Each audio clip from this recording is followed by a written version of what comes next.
The following program may contain coarse language, violence, nudity, mature subject matter, or scenes which may not be suitable for all viewers. Viewer discretion is advised.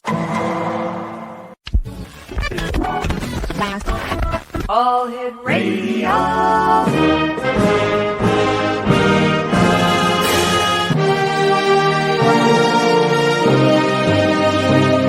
Welcome to the X Zone, a place where fact is fiction and fiction is reality. Now, here's your host, Rob McConnell. And it's another evening here in the X Zone. Welcome, everyone. I'm Rob McConnell, coming to you from our broadcast center and studios in St. Catharines, Ontario, Canada. If you'd like to send us an email, xzone@xzoneradiotv.com. On all social media sites, Xzone Radio TV. And we're coming to you around the world tonight on the Talkstar Radio Network, Mutual Broadcast Network, channel 57 on simultv.com. And if you'd like more information on how you can actually subscribe to SimulTV, go to www.simultv.com. Exonation, this is the Halloween season, no doubt. And our very first guest tonight is June Lundgren. And June is a paranormal investigator who specializes in the removal of demons. Joining us now is June Lundgren. And June, welcome to the X Zone. Oh, thanks for having me. Great seeing you, June. Tell me, how did you get started in the world of removing demons? It's kind of an interesting story. All my life, I've been able to see demons and understand. They speak in the Aramaic language. My brain is kind of hardwired to interpret it, so I can see them in their true form, which is not how most humans see them. Most humans see them as like a shadow person or a mass or smoke, something like that. I see them in their true form.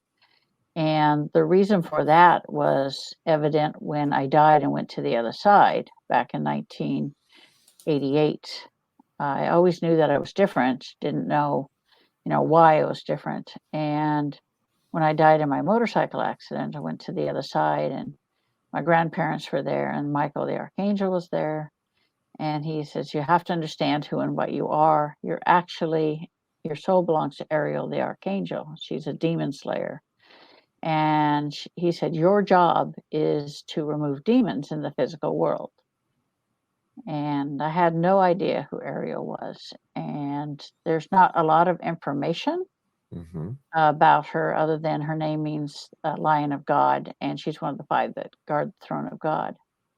What people don't understand is she's a demon slayer as well as a member of the Legion of Light, which was created by God before the war between heaven and hell. And the Legion of Light is comprised of Michael, Gabriel, Raphael, and Ariel. So when I went to the other side, I'm like, okay. And Michael says, you have to go back. You have to start doing what you're supposed to be doing in this lifetime. So when I went back, and I was like, I hadn't a clue, I don't know, but I've never been afraid of them. But Michael said, you're going to have to learn to deal with it. So unfortunately for me, they threw me into the fire, so to speak. My brother was having problems. My sister-in-law called, said he's, his eyes are turning black and he's not himself. You need to come down here and see if you can help me. So I went down to their place and Michael's like, get out of the car. He says, I want you to stand by the car and call the demon to you. And I'm thinking to myself, okay. And he's like, I said, you got my back, right?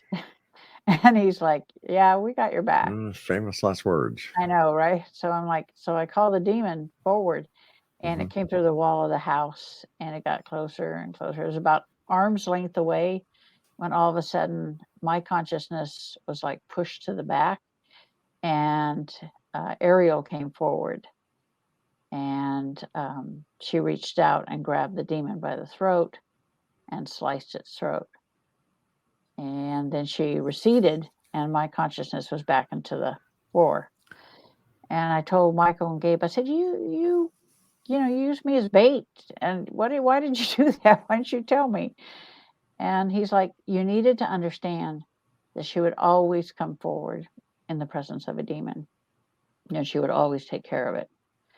I'm like, yeah, okay. But people tell me that when she comes forward, they see wings coming out of my shoulders, my eyes turn white, and my face changes, and my voice changes. So there are physical manifestations associated with it. So what was it like being dead? It was quite interesting, actually. Because you hear about, oh, you go to the light, blah, Yeah. blah, blah. And you do go through like a tunnel to a lighted area. And that's where it's hard for the human brain to comprehend. So your brain kind of tries to create an illusion or create a setting in your Right. mind. And for me, there were clouds everywhere, and you're walking on the clouds.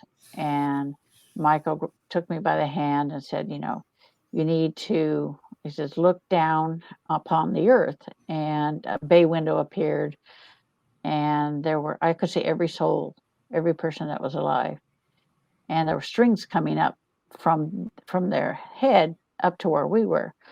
And he said, you see the lights, the ones that are lit up? And I'm like, yeah. He said, those are the ones who've made the soul connection. Ones where the string is dark, they haven't made that connection yet. And I'm like, okay. And I said, well, if heaven is real, what about hell? Yeah. And he took my hand again, and we walked a few steps, and he waved his arm, and this big pit opened up, and it was like a tar pit. You could see people reaching up and screaming in pain and wanting help. And then he closed it again. I said, okay, I get it. It's real too. Did you ever ask yourself, why me? Why was I chosen for this? Yeah, because nobody in their right mind wants to do this job. But Michael explained it in this way. He said, your body, your physical body, was created to house the soul of Ariel. You're basically the shell, but you have your own feelings, your own thoughts, everything like that. He says, but when I was on the other side, he merged our consciousness so I can see what she sees, hear what she hears, and feel what she feels. It makes it easier. I know when something's coming, something negative's coming, like I'll know years or months in advance when it's coming.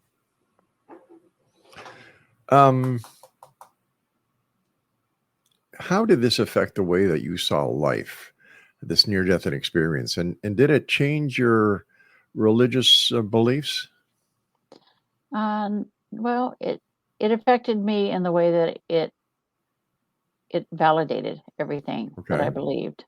And my grandmother, who raised me, my maternal grandmother, she was a psychic medium, and she wasn't really, quote unquote, religious. She was spiritual, and that's how I am. Religion is man-made, Right. And I talked to God, and he says, I prefer people to be spiritual. Religion is man-made. It's man's way of putting a square peg in a round hole. But it forced me to see the good and the bad, and that I've always been able to see things, but they're much clearer once I went to the other side and came back. I could see demons in people. I could see demons, that were attached to people, that were, watching them. It was quite interesting. My life was never the same in that way, and it changed me as a person in the way that I've dedicated myself to doing this. So how did this affect your family dynamics? Well, at the time, I was single, and but I met my husband, and he's very left-brained. He's an auditor. So, if you can't touch it, feel it, or see it, it doesn't Yeah, exist. exactly. Yeah. So he's learned, and we've been married now 34 years. Oh, congratulations. And he's seen things that he never wants to see again, being married to me. But I told him, I said, listen, this is what I didn't tell him till I was like 8 months pregnant. I said, listen, this is what I do. This is what I can see. and what's growing inside of me will probably be able to see things too. And at first, I don't think he believed it. He's like, okay, whatever, and Yes, dear. yeah. but over the years, he's seen demons, he's seen shadow people, and you don't want to have anything to do with it. Earlier, you said that I believe it was the first time where an Ariel came into to slay the demon. What did the demon look like? Demons are quite interesting. This was an old demon. Old demons are they look a lot like archangels in the way that they're 7 feet tall. They have a 12-foot wingspan, and that's where the similarities stop, because the demons are kind of an onyx color with shades of deep gray, and facial features are almost non-existent except the eyes. Old demons have yellow or gold eyes, and the younger demons have red eyes, and so do the minions. The minions have red eyes as well. So it's quite different. The minions can appear as little creepy crawly things. They can appear as whatever they put into your brain. But I see them as, they look like miniature pigs. There's no other way to put it. Look like miniature pigs. But see, demons have the ability to reach into your brain, pull out your preconceived idea of what they should look like, your preconceived image, and they put that into your brain and they amplify it 100-fold. And that's how they work. All right, June, please stand by. You and I have to take a break. Exonation June Lundgren is our special guest. Her website is mysticconnections.org, and she has a new book that has just come out. It's called Demon Seer, The Awakening. It's available at Amazon and fine online bookstores everywhere in print or e-format. I'll be back I was going to say we'll skip the Halloween stuff until a little later on. We'll be back after this break. Don't go away. And welcome back, everyone. Before we went to the break, I was going to say the devil made me do it. Then I thought, no, not yet. But I figured, I came back from the break. Why not? June Lundgren is our special guest, mysticconnections.org. And maybe we should start by defining what a demon is, June. A demon is an entity, a soul that is unable to take physical form. It has never had physical form, and it's unable to do it. Not that it really wants to take physical form. It would rather just, possess a human for a few minutes or whatever, and make them as miserable as possible. But they live in the dark realm, and over the years they've learned to make their way into the physical world and cause a lot of problems. But you'd have to go back to like the war between heaven and hell, because at one time we were all of the light, and there arose a division between Lucifer and God. Lucifer, we used to travel all the galaxies, learning everything, seeing everything. And one day we decided, you know what? We're tired of this. We're pure energy. We'd like to have physical form again. We'd like to know love. We'd like to know, having a child, the whole 9 yards. And Lucifer and his followers said, no, that's not what we want. We do not want to be subject to pain, disease, growing old, a physical shell where we cannot just up and go when we want to, come and go. So that started the war. And when it ended, Michael had disarmed Lucifer and Ariel had disarmed his son. And God said, you know what? You can't live among us anymore. You just can't do it. So he opened up a rift into a dark realm, and he put Lucifer and all of his followers in there and said, this is where you'll live now. This is where you'll exist. Why didn't God just get rid of Lucifer and the other bad guys? Why did he allow them to continue? He was from my point of view, he was too lenient. And Lucifer had argued that he was too lenient. That was one of the things that Lucifer had against God, was that he was forgiving and that he was too lenient. And he was, and he put them in there, and over the years they've found ways to cause a lot of problems to physical beings because each physical being holds a white light soul. Hmm. So, is there only one type of demon, or are there multiple types of demons? There's different categories for demons. I categorize them as the old demons. The old demons are the ones that have been around for a long, long time. They are very smart, very Hmm. intelligent, very crafty, uh, very nasty, and very tenacious. Then there are the lesser demons, what I call the lesser demons. They're kind of like hormonal teenagers. They're all about creating chaos in the physical world and as much harm and damage as they possibly can. And then there are like the minions, which are like shadow people, um, the creepy crawly dudes. Creepy Right. crawly dudes. Yeah. And then there are what I call the wild cards, the harpies. They're a pain. You don't Okay, see them too well, often. all right. You said creepy crawly dudes. How would you describe a creepy crawly dude? Well, they're the ones. The best way to describe it is like, say, the lesser demon is the pimp, and the creepy crawly dudes go and look for victims, and they can appear to people as like thin, tall, skinny, thin people, Hmm. creatures. They can crawl on the ceilings, they can crawl on the walls, the floor, they can come up under the ground and come out of the walls. They can look like a giant spider, they can look like a pig, they can look like just a ball of black goo. It's depending upon whatever it takes to make you fear them more. Okay, so the creepy crawly dudes are basically the people who go and find the victims for the demons. Exactly. Yep. Gotcha. Now, you mentioned a shadow person. What is a shadow person? We're hearing a lot of that lately. Yeah, yeah. There's been an increase in the amount of demons in the world because they're getting more and more desperate. Shadow person is like a minion. It is demonic in nature, but unlike demons travel in packs. They always do. Where you find one, you'll find creepy crawlies with them or whatever. But shadow people like their own territory. It's unusual to find more than one in a location. And Hmm. if you do that, like I said, they're usually fighting because they don't want anybody else in their territory. That includes other demons.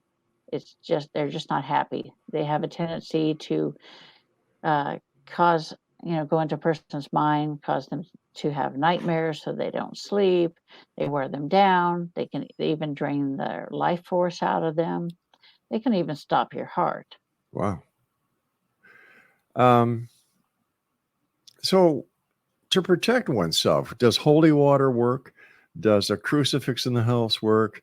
And if you're being chased by a demon, if you ran into a church, would that stop the demon? Okay, if you're being chased by a demon and you run into a church, not really. It's a myth when they say that, demons can't go on hollow ground. But that's not true. They can, and they No do, way. unfortunately. But the best way to protect yourself is there are several ways that can ward them off. And one of them is, sealing your home with holy water, above the windows and doors and Right. things like that. Then there is anointing oil. You can use anointing oil that's blessed to do the same thing. You can wear or use a crucifix, but it must have the image of Jesus on it because a plain cross is not going to cut it. They don't care about that. And invoking the name of Jesus Christ and God, that helps to ward them off as well. Years ago, when I started removing demons, Michael and God gave me a recipe for a special black salt. I had never even heard of black salt before then, but they each each ingredient in the black salt mix that I make is blessed by God, and it is purified, and some of Ariel's energy goes into it. So in the 40 years I've been making it, it's never failed to Hmm. protect. I have a sister group of Ghosts and Girls in the UK, and they wear cremation necklaces with the black salt in them. And the black salt heats up in the presence of a negative entity, and it protects. Interesting. So, what's it like to speak to God, and does he speak back to you? Oh yeah, it's all done telepathically. Oh, I I see. remember when I went to the other side, and I could feel him there. It was strange in the way that it's like when you get there, it's like you can hear Mhm. every single soul that there is in existence. But it's more like a murmur in the background. But over all of this, you feel that connection with God, and he's ever present there in the background, and we're all connected to him.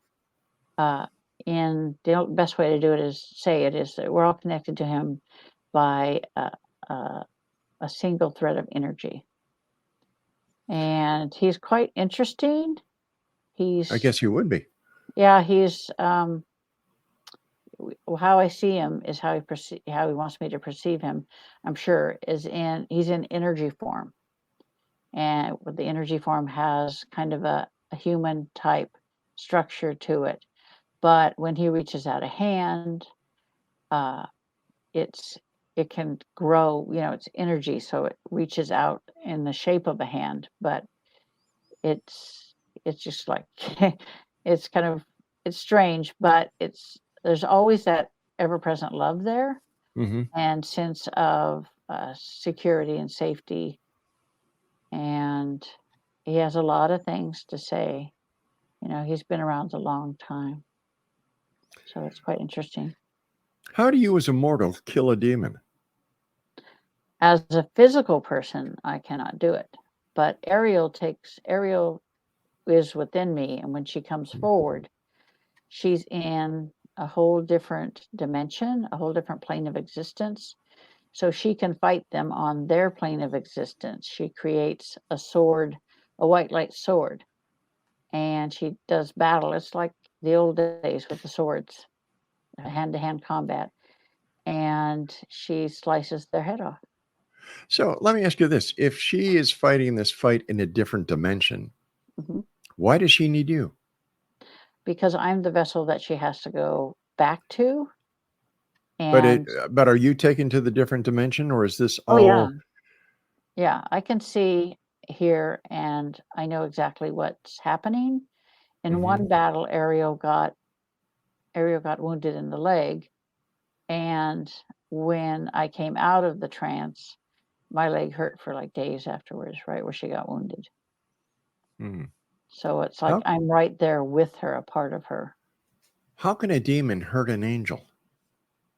It can How? wound an angel with a sword, a black energy sword. But it heals right Okay. away. It heals like almost instantaneously. But that's the only time I've ever known her to get wounded. So, how many of these demonic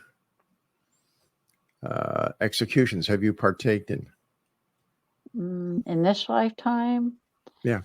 used to be we would send them back to the dark realm.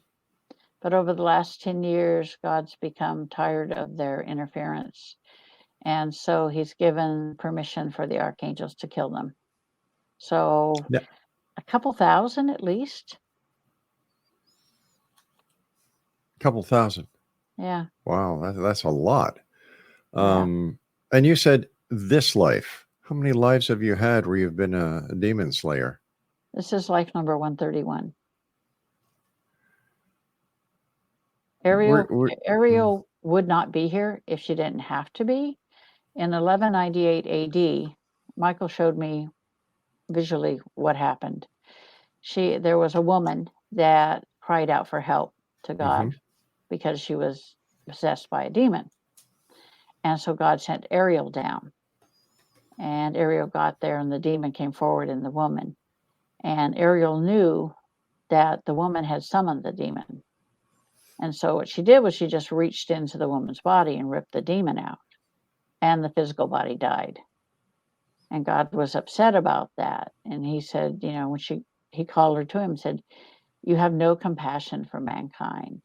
You have no care for them." And she argued with him and said, this woman, summoned the demon, and she calls on us to remove it. And she was the one who summoned it in the first place. He says, look what they do to each other. They kill each other. They have no respect for one another. But God wasn't hearing it. So he gave judgment that she would go back and live physical lives until she learned to have compassion for mankind. So she's finally learned after 131 lifetimes. So tell me, do you ever get tired of all this killing and all this work that God or somebody puts you through? There are days when, like recently when I'm working 106 hours every 2 weeks. Yeah, it gets me after a while. But I set aside a day for my family, and I set aside a day for helping people with their demon problems. Speaking about demons, you and I have to take a break. All right. Exonation June Lundgren is our special guest. MysticConnections.org is her website. And she has a new book out that's available at Amazon.com in print or e-form. And it is Demon Seer, The Awakening. This is the X Zone. I am Rob McConnell. We'll be back after this break. Welcome back, everyone. We're talking about demonic possession, demons, and our guest this hour has been fighting demons for 131 lifetimes. Claims to have killed several thousand demons just in this lifetime alone. Her name is June Lundgren. Her website is mysticconnections.org. June, how can you know if someone is possessed? I can actually see the demon within the individual. If I get a picture, I can see what's there. And once I see what's there, then I do the removal. All right, but let's say somebody tonight is listening and they think that someone that they know, or maybe a member of their own family, is possessed. What would this person who they believe to be possessed act like? Would they change their looks? Would they change their attitude? Would they change their lifestyle? Some of the things that happen when a demon is attached or possessed, or a person is possessed by them, is your life starts to tailspin out of control. Your finances go in the toilet. Your relationships, they try to isolate the individual, get them away from their support system, and they'll talk to them in their head all the time, and they'll say, no one can help you. No one can help you. Nobody wants to help you. I'll kill if you're close to if you have children or an animal or something, they're all the time telling them they're going to kill their children or their mother or whatever. Oh my gosh. Yeah, they just they try to brainwash you, basically.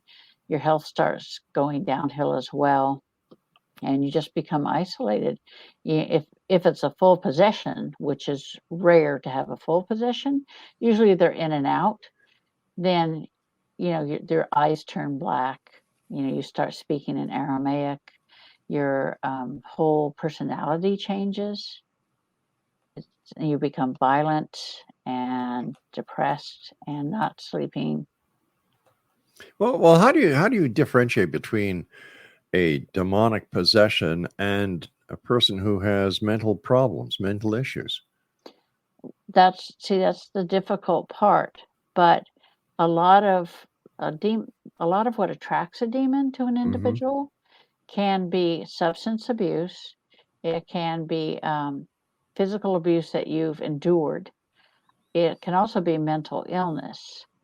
And mental illness presents itself in a certain way. Demonic possession is different. You have the superhuman strength. You have the eyes that turn black. I mean, if you have mental illness, that's not going to happen. In some cases, it's levitation. Like I said, some people speak Aramaic, because the demons are speaking through them. So none of that would happen in mental illness. Why do the demons speak Aramaic? It's the old language.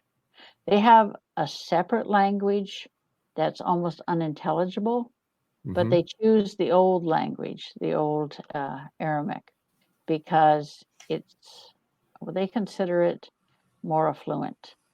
if you like, I have a Bible that's done in Aramaic, and I have one that's done in, the King James Version.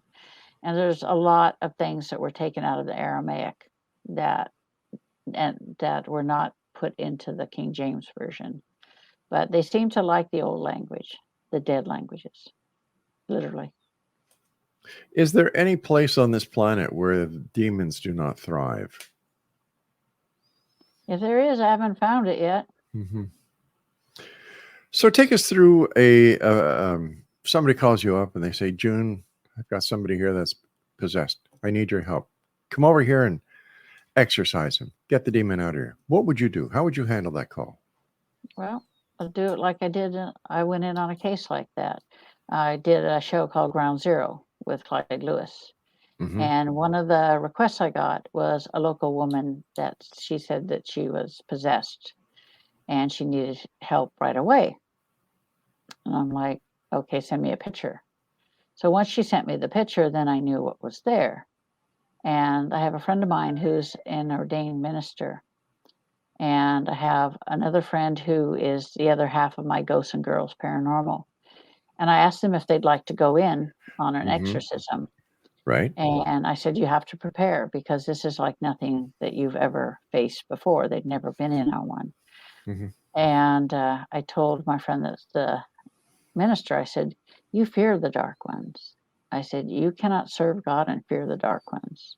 I said, this is why you need to come. So we get to the location, I knock on the door, and the woman opens it, and she's fully possessed. And she told me, get out, B, and slam the door. My friends are looking at each other like, what? I said, don't worry about it, it's just a demon. Knock on the door, go back in. It took almost 3 hours to do it. It usually doesn't take that long, but there were 11 entities within this woman. Okay, and when you say it took 3 hours to do this because there were 11 entities, 3 hours to do what? To remove all of them, to get them out of her and kill them. At one point, we got to the last entity, and I can look into their mind to see why they're there and how they got there. And I looked into this one's mind. It wasn't wanting to come out. And I said, well, if you want to go back to the light, I said, I can ask Jesus if he will come and take you back to the light, if you truly want to go home. And he didn't believe me. I said, I can ask him. So I asked Jesus, I said, come forth. So my friends are standing in front of me and they part as this huge hand comes. They both saw it come out towards the woman. And the demon, he almost took the hand. And then at the last minute, he said, no, you're lying. And he went back inside the woman. And Jesus withdrew. I said, so be it. I said, the reason you're hiding out in this woman is because you were given a job to do by Lucifer and you just didn't bother to do it. I said, and he's been looking for you. So I simply said, Lucifer, come forth. And my friend saw this entity suddenly appear at the end of the hallway and start walking towards us, towards where we were. To my friends, what they saw was a black figure in like a fedora, a double-breasted suit, something from the 20s, 30s. And Lucifer came down and he told the demon, come out of there, you're coming with me. And the demon refused to leave. And Lucifer turned and looked at me and said, I know you don't want me to hurt the physical body, the woman. So I will be back later tonight to remove it. And he turned around and walked down the hall and disappeared. So we all left, and every one of us woke up at 3 a.m. in our respective beds and heard it's done.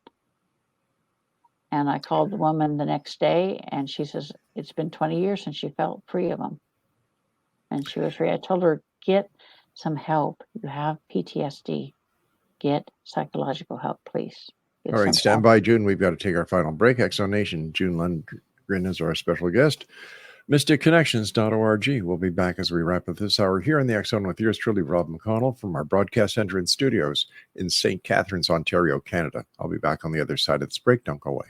And we're back with June Lundgren. We're talking about demons this hour here in the X Zone. Her website is www.mysticConnections.org. After you've fought these demons for 131 lives, if reincarnation is real, why do you want to come back and do this over and over and over and over again? She was made to come back. She didn't want to come back. She had to be. God said, you have to come back until you learn to have compassion. Okay, so you are she. Mm-hmm. And still over 131 lifetimes, you didn't learn this? She hasn't until this lifetime. I never said she wasn't stubborn. Angels have their own. Every angel has its own personality, and she's very, very stubborn. What's the angel's name? Ariel. Auriel. Okay, so you are Angel Ariel? Mm-hmm. Archangel Ariel, yeah. How can you prove that? Other than the fact that when she comes forward, there are physical manifestations. And how? People see wings coming out of my shoulders, and my eyes turn white, my voice changes, and I look about 20 years old. Okay.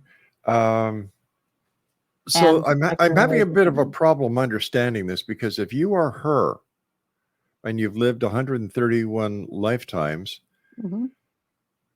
why does she have to come in you? Because if you're her, why does she have to make an entrance? Why can't you just do it without her if you are her? Her soul resides within me, so she's always constantly there. So I'm the vessel that holds the soul, and I enable her to find the demons in the physical world, because demons cannot see past the external picture of what a person is. They do not look any deeper. If they look deeper, they would see her within me, but they don't. They're like a lot of people. They judge by the outside. They don't look any deeper than that, and that gives me the advantage. So what happens if she, being you, does not get the amount of what did you call it? Affection that is required to fulfill her destiny through the grace of God? Do you come back 132nd time? Yeah, but she has learned this time, so she won't be back again. This is her last lifetime. God has told her, you've finally learned to have compassion. And he said that that's the word I was looking for. Yep. And he said that not only were you supposed to come back to learn compassion, but you're supposed to come back to learn how man has changed, how man thinks, so that we can understand man better. Because a lot of people think that, angels know what I feel like, how I feel, and things like that. They don't understand that they haven't been physical, so they understand the concept of love, the concept of hate, the concept of, compassion, but they don't understand the feeling of it. And when Ariel comes back from each lifetime to the other side, she basically lets them feel what she felt and what she went through in the lifetime, so that they can have some idea of how man feels. Why do you separate yourself from her? You say when she comes back instead of saying when I come back. Why the separation if in fact you are her? Because the body changes. When she comes back, a new body is created.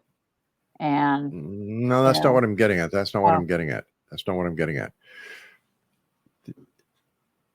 You say that you are Archangel Ariel. Mm-hmm. Yes or no? Yes. Okay. So if you when this is crazy. When you go back When I go back to the other side. To the other side, you say you don't reference it as yourself. And I'm wondering why you have a line of distinction between you and her if you are the person. Probably because the physical body doesn't return. Only the soul returns. Although my physical consciousness is stored within her as well. All my experiences in this lifetime, she keeps those. As well as the other 131 lifetimes? Right. They're all in there, yeah. All right, June, the time has come when you and I must say so long. Let our listeners know how they can find out more about you and where they can get your book. You can go to Amazon.com and you can get all of my books there. There are 9 of them. And you can get a hold of me at mysticconnections.org or demonseer.com. Either one of those will get you to the same. And you can connect with me there. Or you can go on Facebook under June Culrus Lundgren to get a hold of me. Yeah, either way, you just go to the contact page and let me know and send me an email and I'll help. All right, June, thanks very much for joining us. And Exo Nation, once again, if you'd like to contact June, her website is mysticconnections.org. Now, are you connecting with June or are you connecting with Archangel Ariel? Still having a bit of a problem with that separation if both are one and one are both, if you get my drift. I'll be back on the other side of this break at the top of the hour as the X-Zone will then continue right here from our broadcast center and studios in St. Catharines, Ontario, Canada.